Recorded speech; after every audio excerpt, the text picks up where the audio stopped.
Classmates కొంతమంది school టీచర్స్గా పనిచేస్తా ఒకళ్ళొకళ్ళు retire అవుతున్నారండి. అదేమో రియల్ ఎస్టేట్ ఫీల్డ్, వాళ్ళేమో గవర్నమెంట్ టీచర్గా రకరకాల ఉద్యోగాలు చేస్తూ ఉన్నారు. ఒక ఆయన 35 ఏళ్ళు సర్వీస్ చేసి పోయిన సంవత్సరం రిటైర్ అయితే ఆయనకు వచ్చిన డబ్బు యావత్తు 35 లక్షలు. ఆయనకు వచ్చిన పిఎఫ్, గ్రాట్యుటీ, ఎక్స్ప్రెషన్ అన్నీ కలిపి 35 లక్షలు వచ్చినాయి. ఆ డబ్బులు కూడా సరిగ్గా ఇవ్వట్లేదు గవర్నమెంట్ దగ్గర డబ్బు లేక. కానీ 1994లో అంటే ఆయనకు ఉద్యోగం వచ్చిన తర్వాత 5 ఏళ్ల తర్వాత నేను ఒక ప్లాట్ కొనిపించాను 40,000 రూపాయలు పెట్టి. అది కూడా 4 సంవత్సరాల వాయిదాలో కట్టడం. ఇప్పుడు వాయిదాలో కట్టడానికి ఎవరు ప్లాట్లు ఇవ్వట్ల. భూములన్నీ కూడా కోట్లలోకి వెళ్ళిపోయాయి. కోట్లు ఉండేది కోట్లుగా మారాలంటే మన డబ్బు ఉద్యోగం చేయక్కర్లా, వ్యాపారం చేయక్కర్లేదు అంటాడు.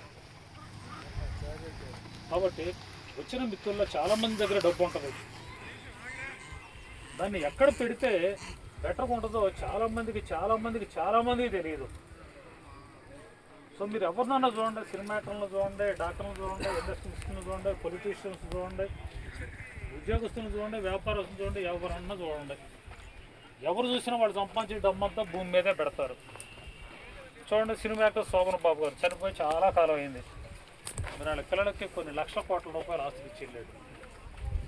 ఆయన ఆదర్శంగా తీసుకున్న మురళీమోహన్ గారు కొన్ని వేల కోట్ల రూపాయలకు అధిపతి. ఏమండి, చిన్న చిన్న